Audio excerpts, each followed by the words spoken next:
कक्षा 5 की पाठ्यपुस्तक हमारे आसपास का 10वां पाठ। बोलती इमारतें। पृष्ठ 87। पहुँचे गोलकुंडा।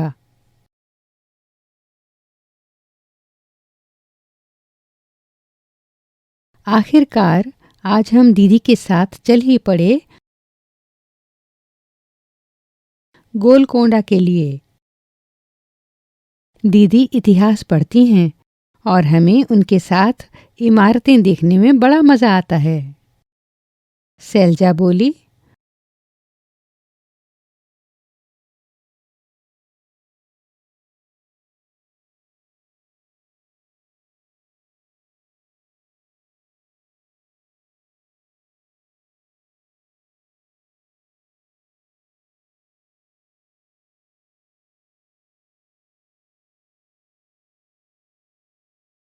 अरे बाप रे, कितना बड़ा दिखता है ये किला।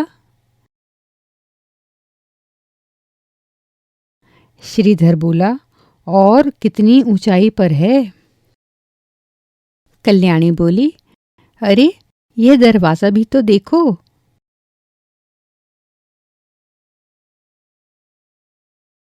कभी देखा है इतना लंबा चौड़ा गेट। शैलजा बोली, बहुत भारी भी लगता है। पता नहीं कितने लोग मिलकर खोलते बंद करते होंगे इसे।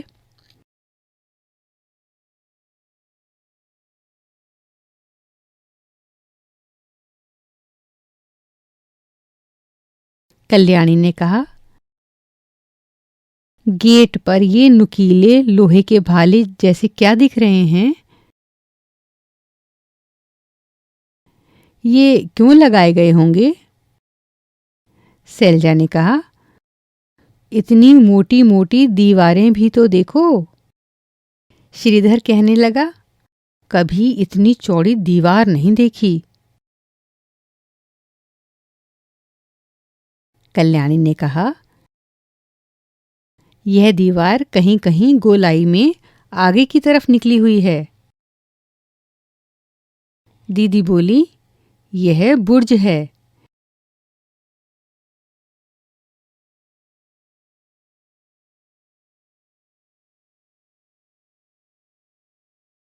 देखो, बुर्ज दीवार से ज्यादा ऊंचे हैं।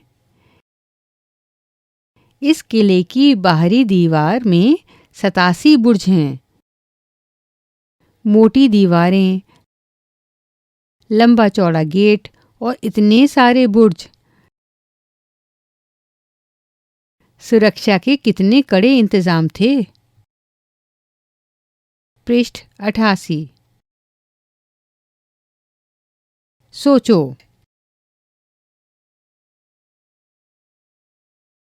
इतने सारे बुर्ज क्यों बनाए गए होंगे।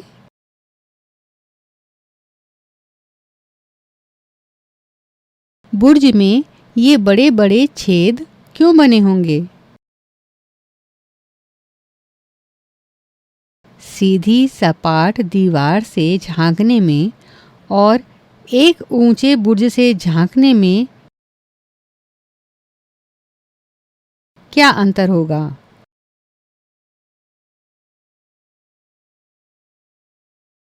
बुर्ज के पीछे खड़े होकर छेदों में से देखने वाले सिपाहियों को हमला करने में क्या मदद मिलती होगी। किले में कितना कुछ।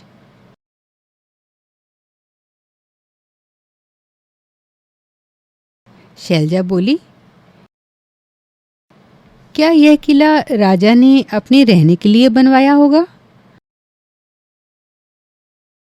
यह कितना पुराना होगा।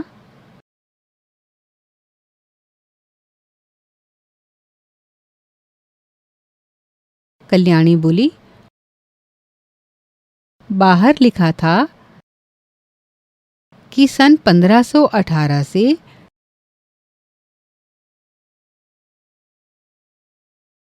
1687 तक यहाँ कुतुब शाही सुल्तानों ने एक के बाद एक राज किया।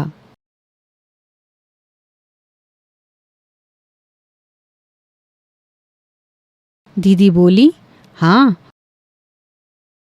उससे भी पहले सन 1200 में यह किला मिट्टी का बना था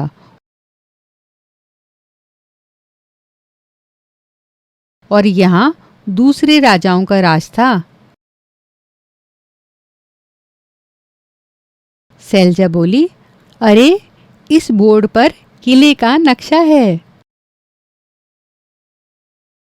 श्रीधर बोला, इस नक्शे में कितने सारे बाग और कारखाने दिख रहे हैं। और देखो, किले के अंदर कई सारे महल भी हैं। सैलजा ने कहा, इसका मतलब तो यहाँ पर सुल्तान के अलावा और भी बहुत से लोग रहते होंगे। किसान और कारखानों में काम करने वाले लोग भी तो रहते होंगे। कल्याणी ने कहा, फिर यह तो पूरा शहर ही होता होगा। पृष्ठ 89। सुल्तान का महल।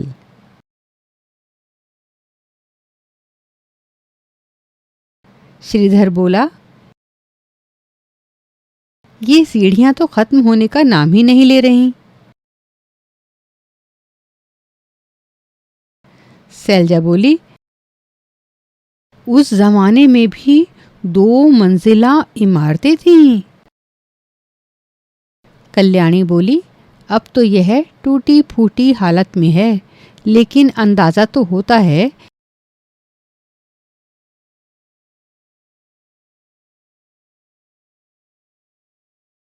कि इसमें कितने बड़े बड़े हॉल और कमरे होंगे।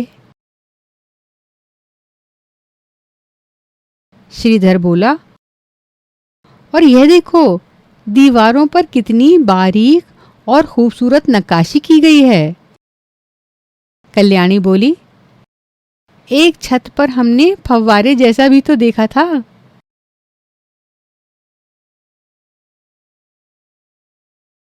दीदी बोली, हाँ, इस किले में कई बड़े बड़े टैंक और फव्वारे थे, जिनमें हर समय पानी चलता रहता था।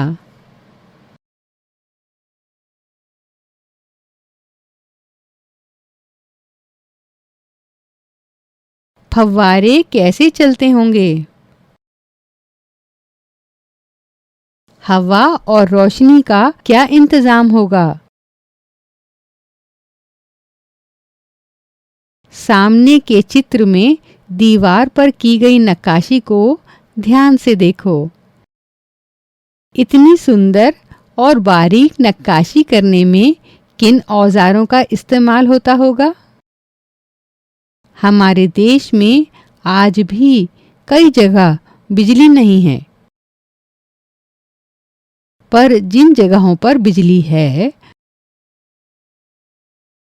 अगर वहां 1 हफ्ते तक बिजली ना आए तो कौन-कौन से कामों के लिए बहुत मुश्किल होगी? पृष्ठ 90। कहाँ है पूर्व पश्चिम?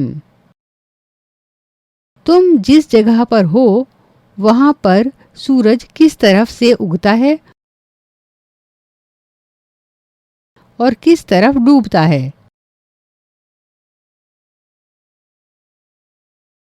पता करो कि तुम जहां खड़े हो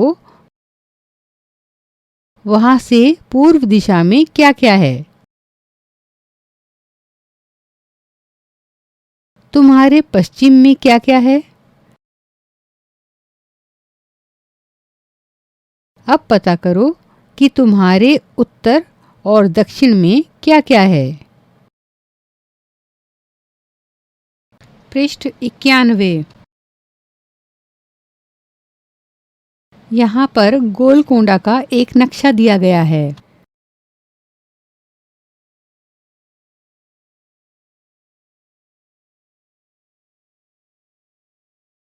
बताओ और लिखो। गोलकोंडा के नक्शे को देखो। चारों दिशाएं तीर के निशान से दिखाई गई हैं। अगर तुम बोडली दरवाजे से किले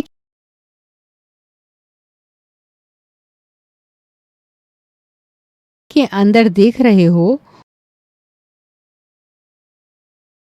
तो कटोरा हौज किस दिशा में है?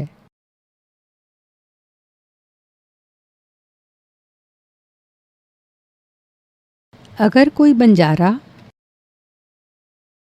दरवाजे से अंदर आ रहा है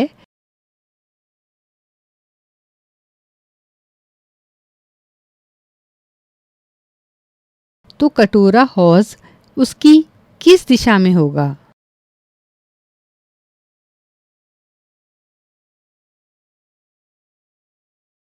बाला हिसार से तुम किस दिशा में चलोगे कि मोती महल पहुंच जाओ?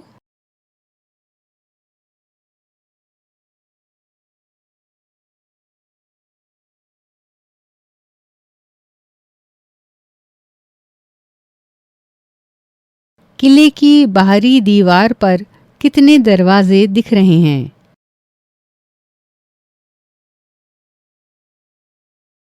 गिनकर बताओ किले में कितने महल हैं?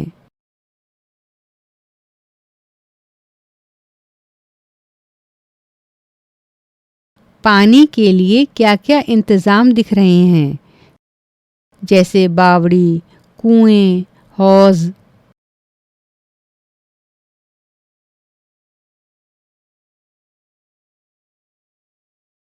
नक्शे में 1 सेंटीमीटर जमीन पर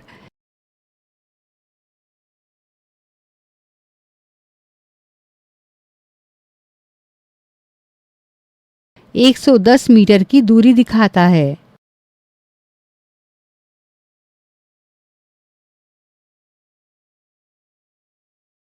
अब बताओ, नक्शे में फतेह दरवाजे से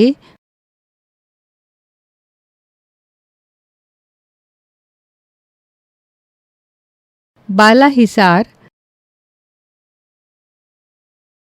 रिक्त स्थान सेंटीमीटर की दूरी पर है। जमीन पर यह दूरी रिक्त स्थान मीटर होगी। मकई दरवाजे से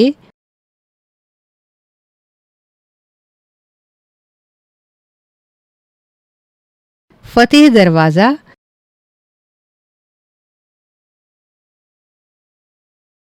कितनी दूर है? कल्याणी बोली, इतनी तोपों और बंदूकों के साथ भी बादशाह की सेना अंदर क्यों नहीं घुस पाई?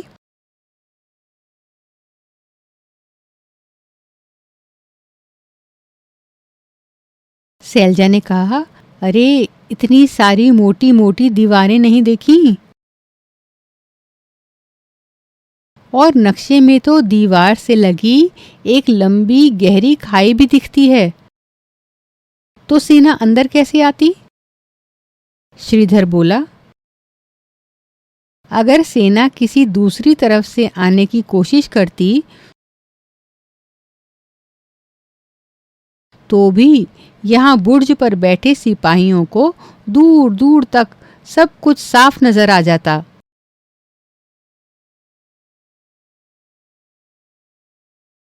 मुश्किल तो हुआ होगा हमला करना।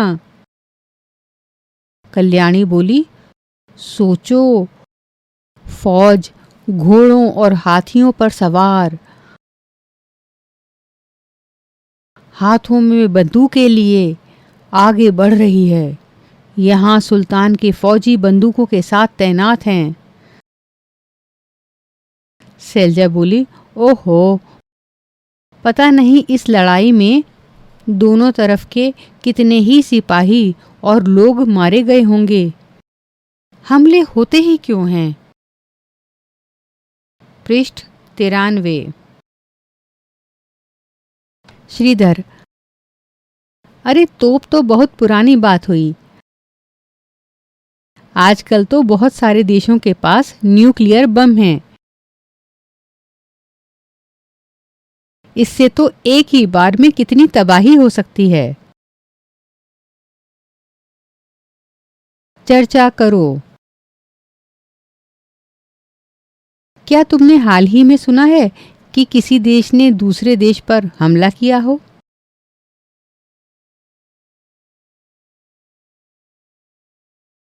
पता करो कि यह हमला क्यों हुआ होगा।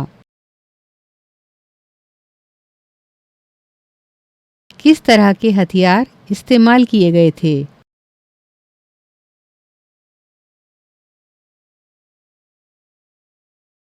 किस किस तरह का नुकसान हुआ? पता करो। श्रीधर ने कल किले में जो तोप देखी थी वह कांसे की बनी है।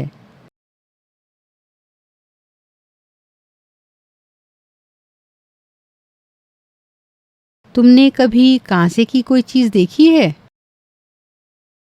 बताओ क्या?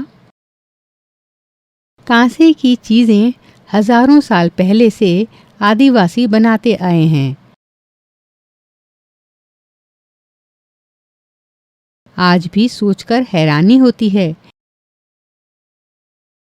कि गहरी खानों में से तांबा और टिन कैसे निकालते पिघलाते होंगे।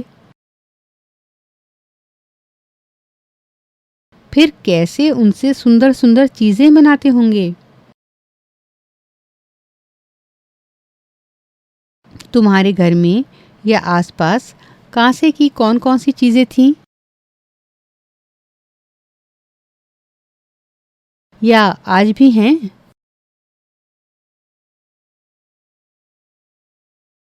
रंग से पहचानने की कोशिश करो कि कौन सी चीज तांबे की, पीतल की और कांसे की बनी है। जब टेलीफोन नहीं था, दीदी हमसे राजा के महल में एक जगह खड़े रहने के लिए कहकर खुद फतेह दरवाजे पर चली गईं।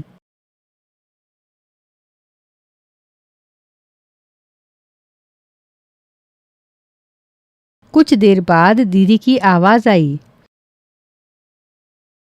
होशियार, मैं सुल्तान अबुल हसन हूँ।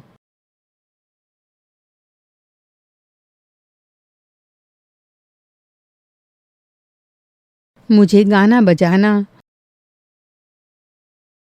और कुचिपुड़ी नृत्य बहुत पसंद है।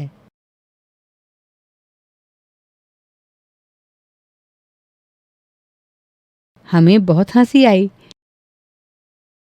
लेकिन हम हैरान भी थे कि दीदी की आवाज इतनी दूर तक पहुंची कैसे।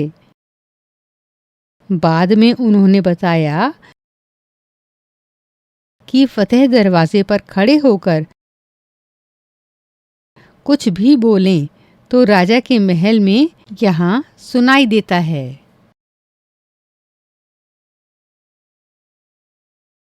पृष्ठ 94।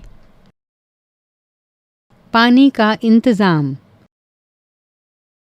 यहाँ एक चित्र बना है।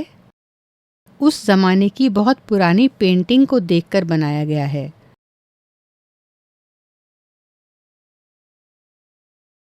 सोचो, बैलों का इस्तेमाल क्यों हो रहा है? अंदाजा लगाओ कि बैलों के घूमने से इस झंडे के ठीक नीचे लगा ड्रम किस दिशा में घूमेगा।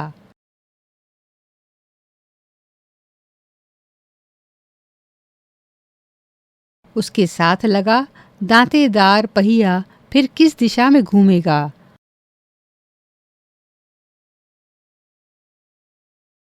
हाथ के इशारे से बताओ।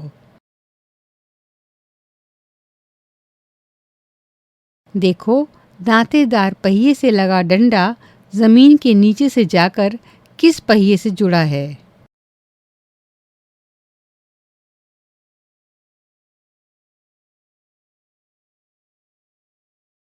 बैलों के घूमने से डिब्बों की माला पानी को ऊपर चढ़ाती है।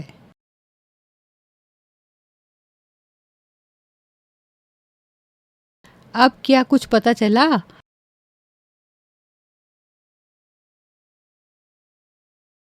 कि किस तरह पानी को कुएं से निकालकर टैंकों में भरा जाता होगा? आज भी हमें किले की दीवार में मिट्टी के पाइप दिखते हैं।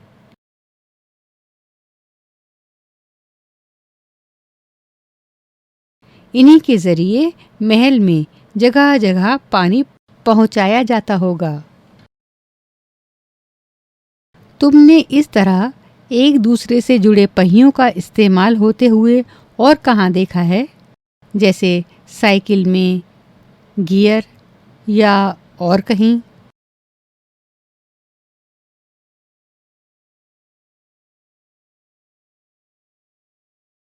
अपने आसपास देखो और पता करो कि आज जमीन के नीचे से पानी को ऊपर तक कैसे कैसे चढ़ाया जाता है।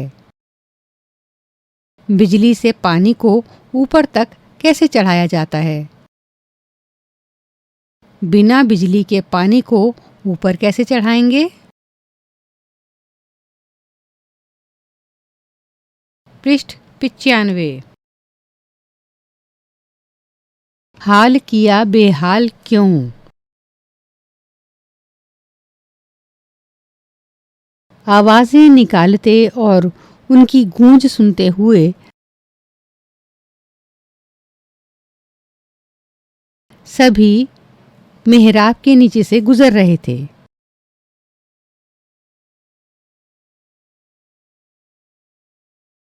श्रीधर बोला, पत्थर के नीचे इस सुरंग जैसी जगह में बहुत ठंडी हवा आ रही है। शैलजा बोली, लिखा हुआ था कि यहाँ फौजी रहते थे।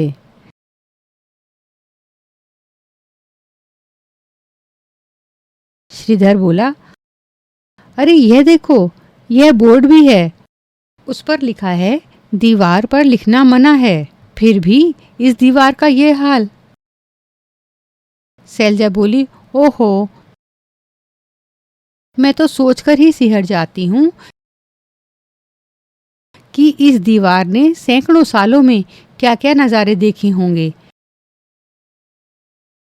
कितने ही सुल्तान और उनकी बेगम, हाथी, घोड़े और न जाने क्या क्या, पर हम लोगों ने कुछ ही सालों में इसका क्या हाल कर दिया है। कल्याणी बोली, पता नहीं लोग इन दीवारों को अपने नाम लिख लिख कर गंदा क्यों कर देते हैं।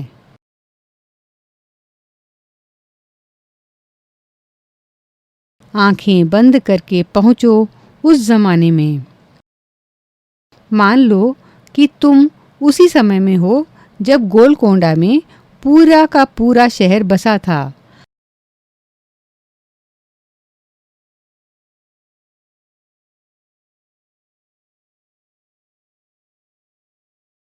अब इन सवालों के बारे में सोचो और अपनी क्लास में बताओ। चाहो तो ग्रुप में नाटक भी कर सकते हो। सुल्तान अपने महल में क्या कर रहे हैं? उनके कपड़े कैसे हैं? उनके सामने कौन कौन से पकवान पेश हो रहे हैं? लेकिन बेचारे हैं किन फिक्रों में? और हाँ, किस भाषा में बात कर रहे हैं? पृष्ठ 96। उनके महल पर फव्वारे तो चल ही रहे होंगे ना? अंदर से महल आलीशान पर्दों और कालीनों के साथ कैसा लग रहा है? और गुलाब, चमेली के फूलों की खुशबू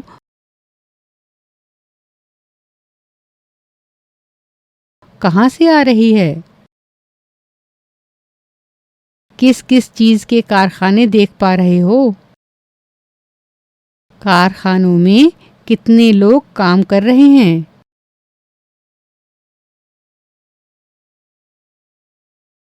उन लोगों ने कैसे कपड़े पहन रखे हैं? कितनी देर काम करते होंगे? अरे वहाँ देखो, वह कारीगर पत्थरों को छेनी और हथौड़ों से काट काट कर कितनी सुंदर नक्काशी कर रहा है। म्यूजियम पहुँचे। गोलकोंडा देखकर वापसी में ये बच्चे हैदराबाद के म्यूजियम में भी गए। म्यूजियम यानी संग्रहालय। म्यूजियम में बहुत पुरानी चीजें रखी होती हैं। इस म्यूजियम में गोलकोंडा किले के आसपास खुदाई के दौरान मिली चीजें भी थीं, जैसे बर्तन, औजार, जेवर, हथियार वगैरह। सैलजा बोली, अरे ये बर्तनों के टुकड़े भी संभाल कर इस शीशे की अलमारी में क्यों रखे हुए हैं?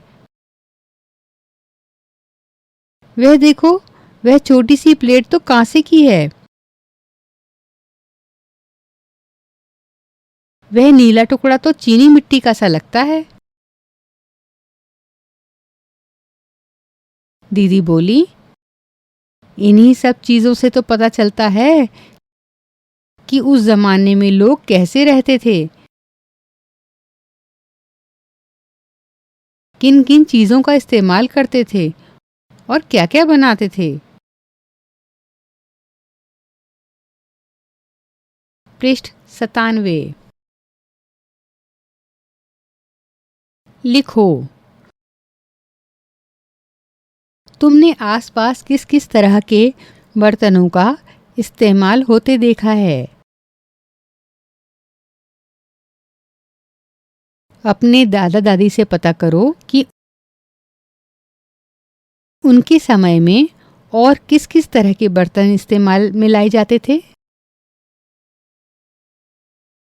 क्या तुम भी कभी किसी म्यूजियम में गए हो या उसके बारे में सुना है? वहाँ क्या क्या होता है? इमारत का सर्वे। लिखो, क्या तुम्हारे घर के आसपास कोई ऐसी पुरानी इमारत है जिसे देखने के लिए लोग आते हैं? यदि है तो कौन सी? क्या तुम कभी कोई ऐसी ही पुरानी इमारत देखने कहीं दूर गए हो? कौन सी? वह तुम्हें क्या कुछ बोलती सी लगी? क्या जान पाए उस समय के बारे में जब वह इमारत बनी थी? वह कितनी पुरानी है? तुम्हें कैसे पता लगा? वह किस चीज से बनी है? किस रंग की है? क्या उसमें कुछ खास तरह के डिजाइन बने हैं? अगर बने हैं तो तुम भी बनाओ।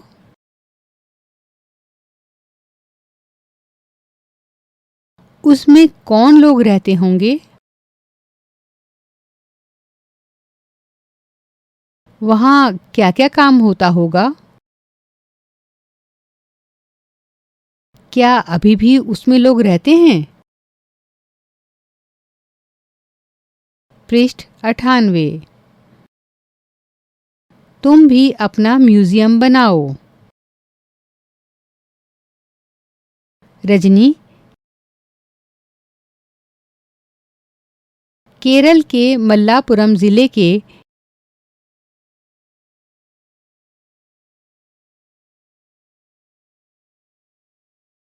एक सरकारी स्कूल में पढ़ाती है। उन्होंने अपनी क्लास के बच्चों के साथ मिलकर अपने और आसपास के बहुत से घरों से पुरानी चीजें जमा की, जैसे पुरानी छड़ियाँ, छतरियाँ, लकड़ी की खड़ाऊँ यानी चप्पल, बर्तन वगैरह। उन्होंने आजकल ये सब चीज़ें जैसी होती हैं वह भी देखा। फिर बच्चों ने और रजनी ने मिलकर एक प्रदर्शनी लगाई जिसे आसपास के लोग भी देखने आए। तुम भी यह कर सकते हो।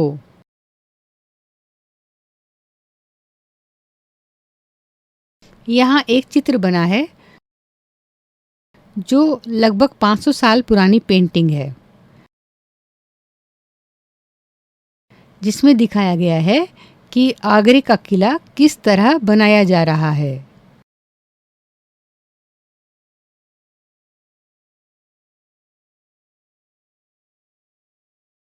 चित्र में लोग किस किस तरह के काम करते नजर आ रहे हैं।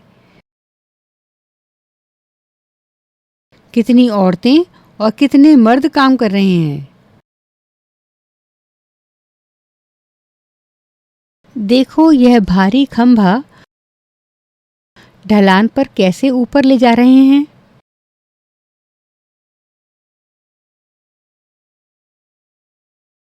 भारी चीज ढलान पर चढ़ानी आसान होती है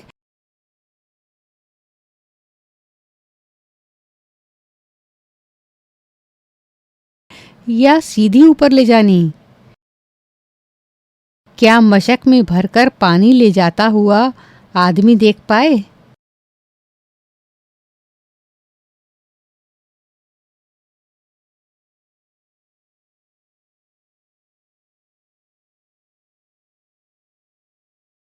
हम क्या समझे।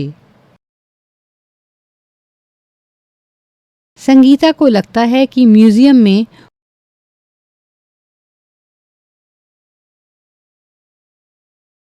पुरानी चीजें संभाल कर रखना बेकार है।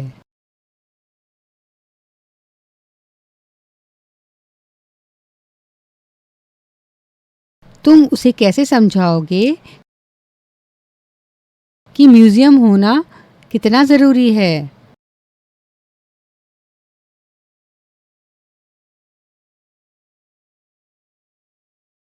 तुम्हें क्या लगता है इस पाठ का नाम बोलती इमारतें क्यों रखा गया।